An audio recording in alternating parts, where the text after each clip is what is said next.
accuracy. So, katulad sinasabi ko kanina, so katulad ng differential GPS, pero yung imagine nyo, 0.3 to 1 meter na na margin of error niya, tapos yung RTK, 1 to 2 centimeters.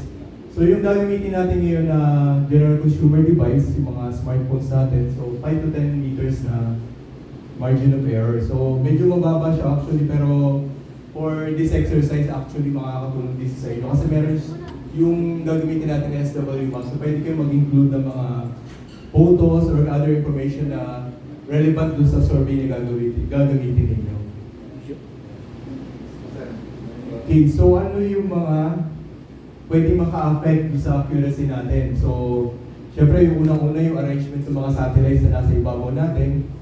Tapos, may mga atmospheric condition pa na dapat isaalang-alang mo rin, pero actually wala tayong control doon.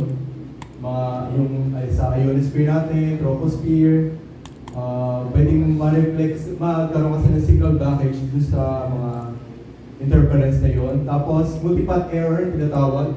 May matataas sa buildings or puno doon sa paligid ninyo, so pwede rin siyang magkaroon ng problema.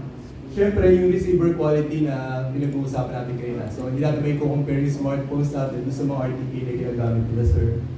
Tapos, actually, pwede naman din, sir, na na magkaroon ng corrections and augmentations doon sa nare-receive ng mga natin, ng mga devices natin. So, sa amin, sir, meron kaming PageNet na pwedeng i-avail po ninyo para maging mas maging accurate pa yung na-receive po ninyo na data. Ayan, so may clear naman actually yung presentation. So magpunta tayo dun sa